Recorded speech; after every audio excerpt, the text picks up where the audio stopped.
This pageantry cloaks the British Constitution. But what's really at its heart? Have you ever heard of parts of it called MISC 7, OD, ODSA, Gen 29, MISC 94, or the LF? What do you think they are?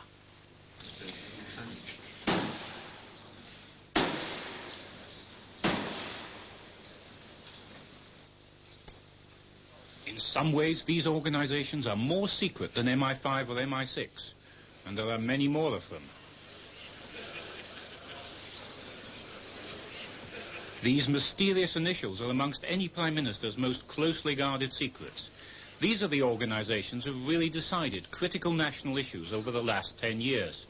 Issues like the economy, the coal strike, the Falklands War, or nuclear weapons and defense policy. And you've probably never heard of any of them. They're actually the secret titles of government cabinet committees. The cryptic initials aren't there to fool the Russians. The problem is Britain and us. Unlike Parliament, only the Queen has a right to know how the Cabinet actually does its work, even if she doesn't always ask. But the committee system is secret from everyone else, and that often includes government ministers. My Lords and members of the House of Commons. So Cabinet committees are the big secret of prime ministerial power. That power's most vulnerable, but most critical, at the time of a general election. In the last 2 elections, the outgoing governments used such committees for unusual tactics, which, like details of the committees themselves, have no place in the textbooks that are supposed to teach us about the British Constitution. The way it's taught is a combination of 2 things, magic and probity. The British Constitution is taught as a secret garden because it's not written down, and yet it's something magnificent. Probity is always stressed because it's accountability first and foremost. Civil servants are accountable to ministers, ministers are accountable to Parliament, and above all, the Prime Minister is accountable twice a week in the House of Commons. This is why it is claimed always, and it's now a cliché, Watergate could not happen in this country. The reality is rather different. The reality is such that these neat lines of command break down routinely. Chris Price tried to get the last Labour government to open up its cabinet committees. All secret committees are set up on the Prime Minister's own authority. There are certain cabinet committees which are what you might call run-of-the-mill cabinet committees, which, though not public, are almost semi-public. Even cabinet ministers don't necessarily know who's on what committee. Oh no, you can sit in the cabinet and feel totally disfranchised. I remember one of Mrs Thatcher's ministers saying to me, "You're always banging on about open government, more open government." She doesn't believe in open government for us, let alone people like you. The last Labour government promised freedom of information laws to place the burden on the public authorities to justify withholding information. Freedom of Information Bill. Those in favour? Thank you. Anybody against? But Labour's Prime Ministers weren't so keen to put that promise into practice. So Jim Callaghan set up a cabinet committee to look into official secrecy.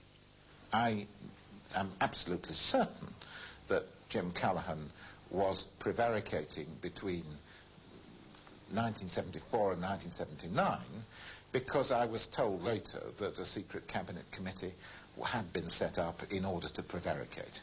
It's called Gen 29, which is Cabinet Office gobbledygook for the 29th ad hoc committee created since Mr Callaghan became Prime Minister. And presumably it was also a secret. Oh, totally, yes. And its membership? Oh, yes, absolutely. I mean, again, with complete lack of self-irony, Labour ministers, progressive to the last man and woman, go along with this nonsense whereby these committees do not exist. It's as if the decisions come out of the ether, as if they hear the voices like Joan of Arc.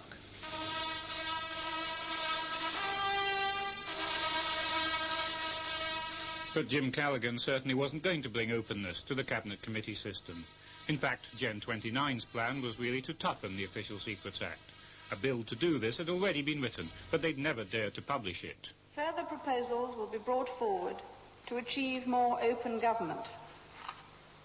It remains my government's intention to replace Section 2 of the Official Secrets Act 1911 with a measure better suited to present-day conditions. What that really meant was that Mr Callaghan wasn't going to legislate, of course, just air some proposals in order to delay the whole thing. He didn't like the idea of open government one little bit. But he was suddenly put on the spot when a Liberal MP came top of that autumn's poll for private members' bills and decided that he did want a Freedom of Information Act. The MP was Clement Freud. Before introducing his official information bill in the House of Commons, Floyd asked Mr. Callaghan if he'd support it. And I got a very sort of Chinese reply saying, I'm not quite sure that we may not have it in mind not to actually oppose. You know, it was 4 subjunctives and 2 negatives.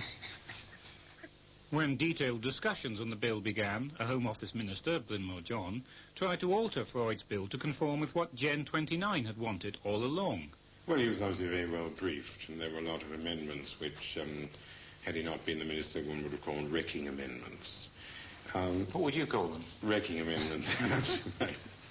It was a fairly eviscerated official information bill that came out of committee. Most of the clauses had been tampered with, and instead of shall, we had might. In a sort of will, we had where possible, should attempt to, that sort of thing. Meanwhile, Labour's grip on power was being eroded. Dustmen and lorry drivers were out on long strikes. The start of 1979 was the so-called Winter of Discontent. The Lib-Lab Pact, which had held Jim Callaghan securely in power, was beginning to fall apart. Chris Price tried to persuade Callaghan to offer the Liberals freedom of information in return for their continued support. That was the strategy I put forward, and I got absolutely no encouragement to pursue that line at all. He was against it that much. He was trying to do deals on devolution, on one thing and another, and Mr. Callaghan was very flexible in wanting to hold on to power over his political career. But on this, freedom of information, he had a very massive sticking point. Early in the year, Chris Price, with other MPs and Floyd's advisers, started negotiating with civil servants over details of the bill. But the government wasn't willing to give ground. They were trying to turn it round, to strengthen secrecy instead. Wednesday, 28th of March, 1979. In just 9 days, Floyd's bill had faced its critical report stage. But Labour ministers faced a vote of confidence at 10 o'clock that very night. Liberal MPs would be voting with the opposition, and Labour would have no overall majority. One Labour MP was seriously ill, so the government would be in a minority of 1 and doomed. If one Labour MP had to be missing, perhaps an opposing MP could go missing too. All the participants in what happened next have never together told their stories until now. Everybody was changing their mind as defeat stared them in the face. On the day Labour was facing a vote of confidence, and the votes were being secretly added up, and it looked as though Labour was losing by 1, I was approached by the Chief Whip and told that if I could save the day by getting Clement Freud to miss his train from Liverpool, Clement Freud could have his bill passed into law. Liberal candidate David Alton was campaigning with Floyd in a local by-election. Floyd had no inkling what was coming next. And David Alton and I were in Littlewood shaking hands with ladies who were checking pool's coupons. And a man came along and said, there's a telephone call for Mr. Clement Freud. Can he take it in a private office? I said, who is it? And they said it was the Prime Minister's office. I must say the people in Littlewood were enormously impressed with this. And I went to the office as if the Prime Minister phones me a lot. And then there was sort of talk about, is this a secure line? And is nobody listening? And so I told the man to go away. And it was Chris Price. And he said, I'm speaking to you from number 10 Downing Street. And you can have your bill, provided you miss your train. Well, I told Clement Freud that I wasn't just speaking in my capacity as an MP. I was speaking because the Chief Whip had called me. I assumed that that was on the full authority of the Prime Minister, and all he had to do was to miss his train to London. He didn't have to do anything more than that, and if he wanted to make it look like an accident, he could do that. I was in Liverpool. The vote was at 10 o'clock. This was 3 o'clock in the afternoon. And I suppose I was helped in this by this coming as a bolt from the blue. I mean, I had no idea that they were even thinking about this. He said he'd think about it. I think it was a great shock to him. I don't think he was as used to wheeling and dealing in government as some other MPs and politicians. And I think the problem was he was incredulous. He wasn't certain whether Labour would have delivered. And what was I going to get as an official information bill? Some other useless, loose piece of legislation which wouldn't have been what I was on about. There was I mean the country, waiting for a new government. And there was I, actually by a negative act of missing a train. Freud had 2 hours to decide. Would it be the deal with Callaghan and freedom of information for Britain, or no deal, take a risk, and wait to see what the future might have in store? I didn't know. I was sitting on the Labour benches hoping that Freud was still in Liverpool. And as people filed out of the lobbies, and there was no Freud, no Freud, no Freud, my heart rose. Then, right at the end, as the last people came out of the lobby, I saw him and I felt, crikey, I've lost that one, and we've probably lost. Got the train, had dinner, was bullied into going to the House of Commons even earlier than I would have done, appeared, voted against the government, and the government fell by 1 vote. How did you feel being, for a few hours, the Manipulating. How did you feel the fate of the government of Britain was in your hands alone? I felt a sort of moral indignation that I should be brought into this. It's really very odd that having covertly opposed my bill as they did, they should then, for the doubtful advantage of governing for a few more months, which is all they had anyway, offer to do something which they said they wouldn't do. Mr. Callaghan's furniture was soon being carted out of number 10 by the back door. Would the new tenant be willing to make cabinet decision-taking more open to the public? Where there is doubt, may we bring faith, and where there is despair, may we bring hope. Mrs. Thatcher is marvellous on the liberty of the individual, except when it comes to the right to know. That is missing from her pantheon.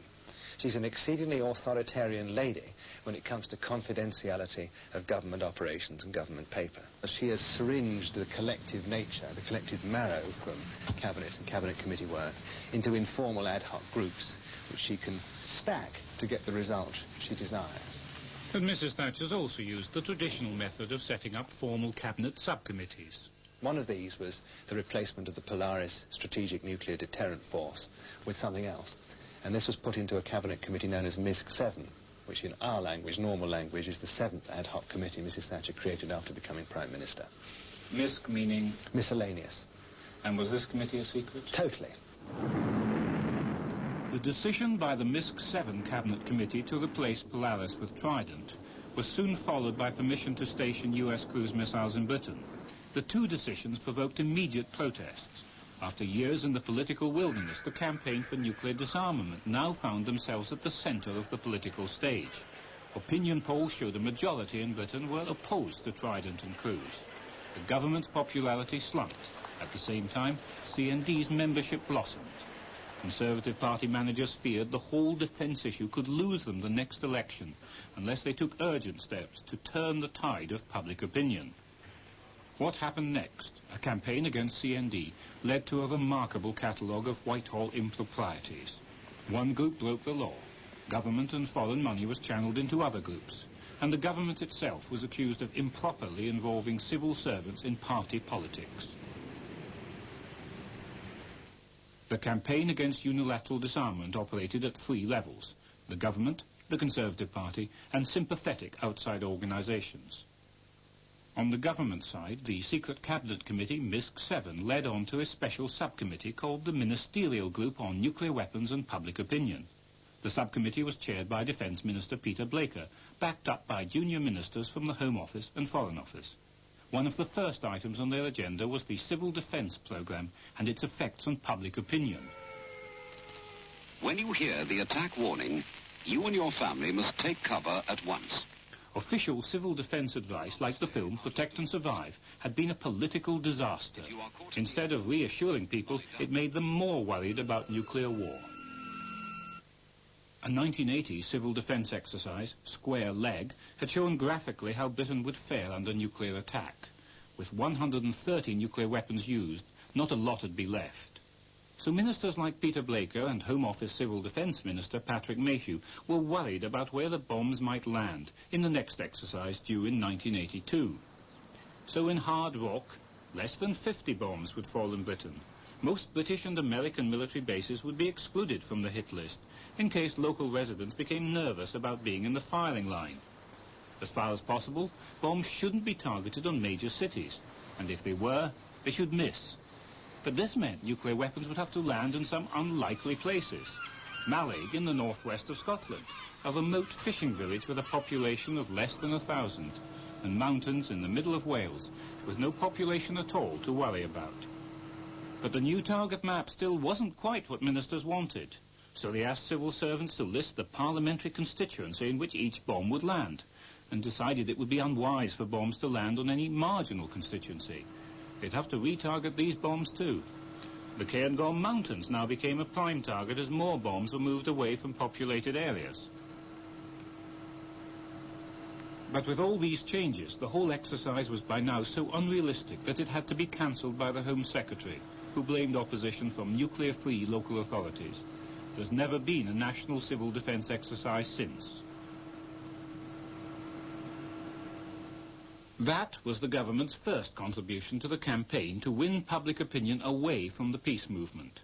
At the same time, the Conservative Party set up a special committee of their own, the Campaign for Peace Through Freedom, chaired by MP Winston Churchill.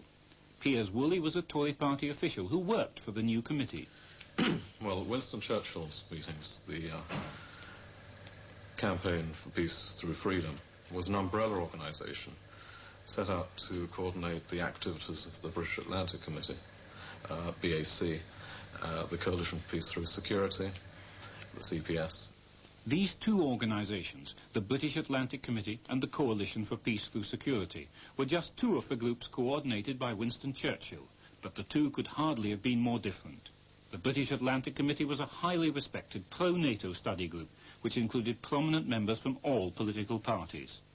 The government now decided to increase their funding of BAC to help the committee to get the message across to the public. But the message was now an all-out attack on CND. BAC's government grant was nearly trebled to £58,000. But as a registered charity, the committee wasn't supposed to get involved in political campaigning.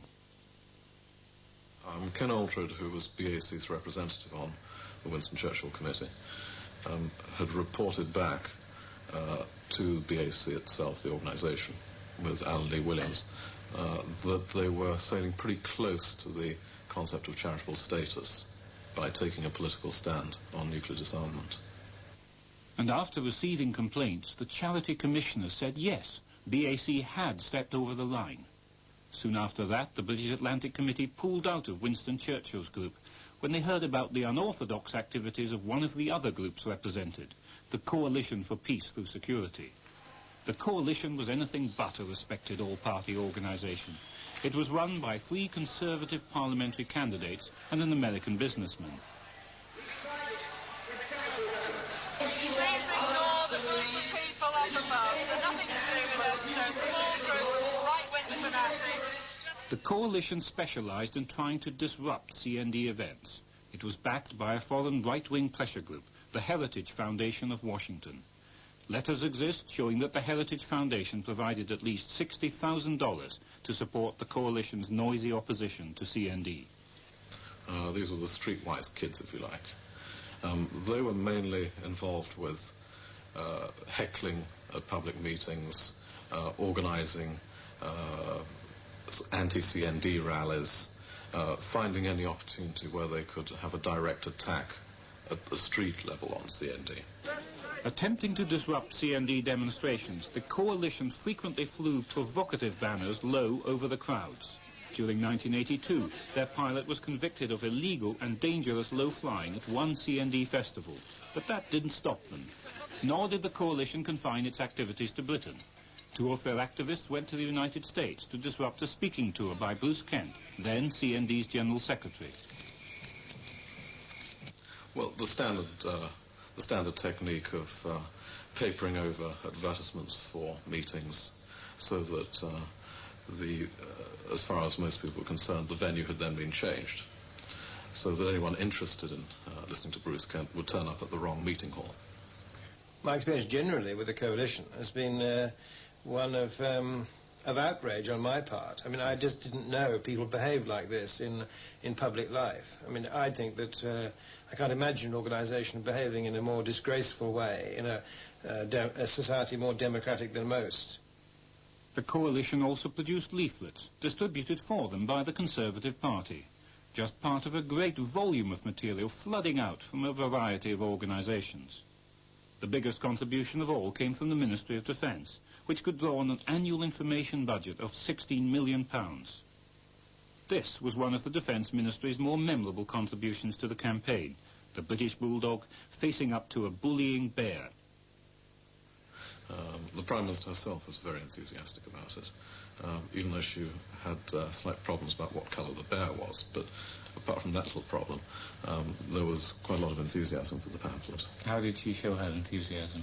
By banging the table and repeating that we've got to use that bear.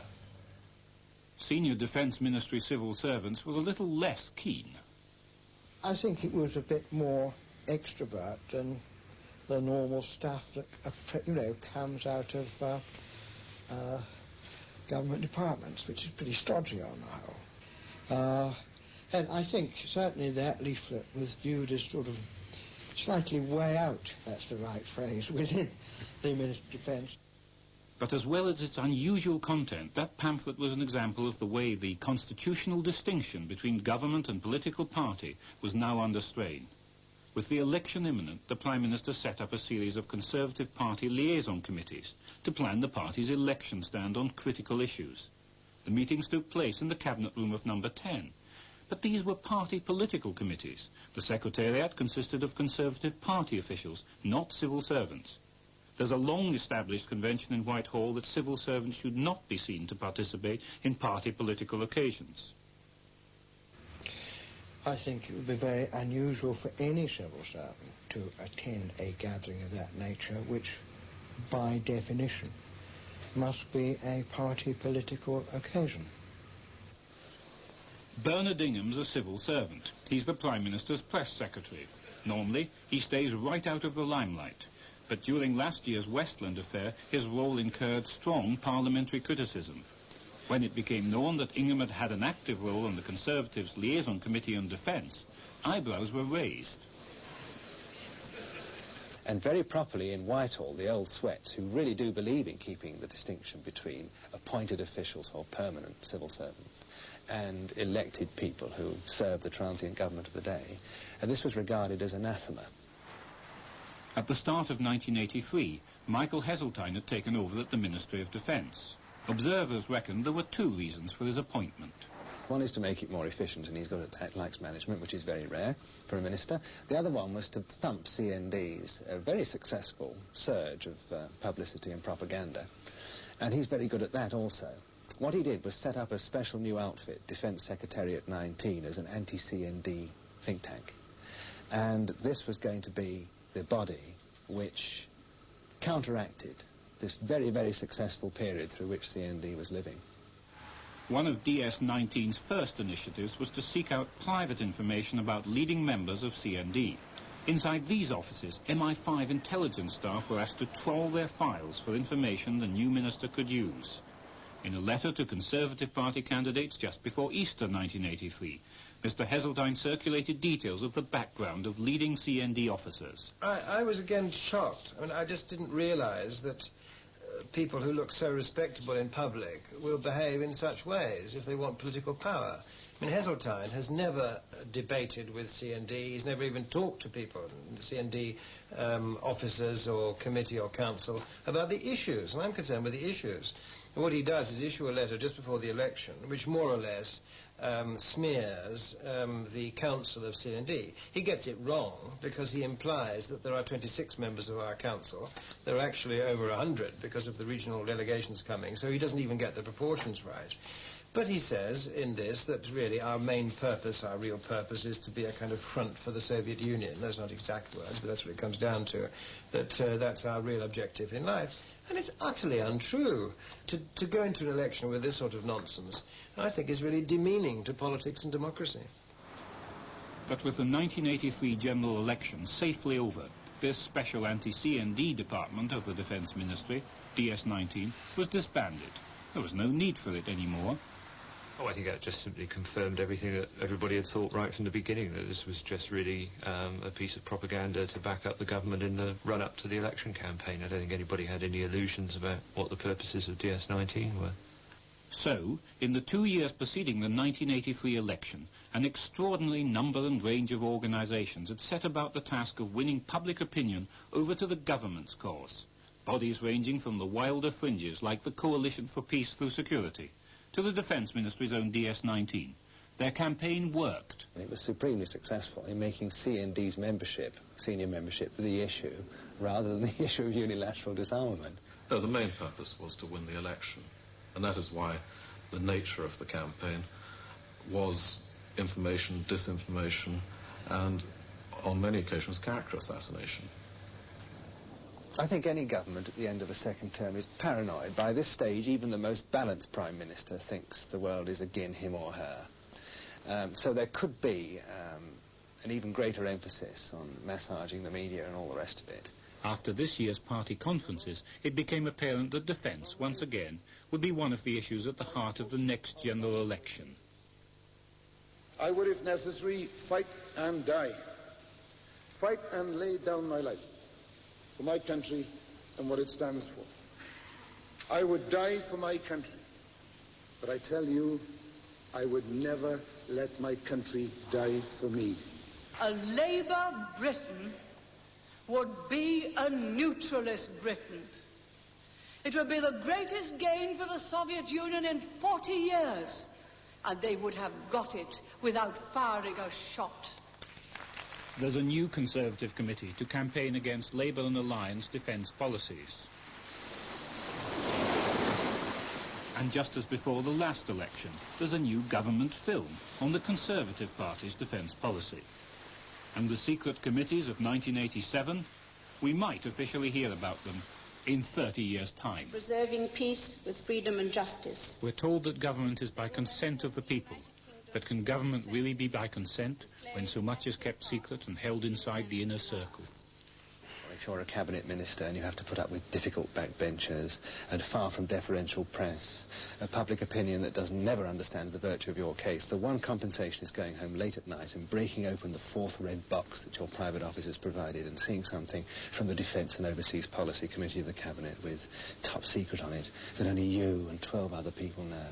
It's one of the great compensations for an otherwise unbearable life. It is odd, isn't it, how people hang on to power, almost irrespective of whom they hurt and whom they kill in the pursuance of it, simply for the ability to have bed and breakfast accommodation in Downing Street. Politicians in opposition are happy to proclaim their commitment to openness. But once in power, it's a quite different story. Then, so it seems, the less we know, the more they like it. And governments of every denomination have been only too ready to go along with Whitehall's obsession that those who run Britain should remain a secret society.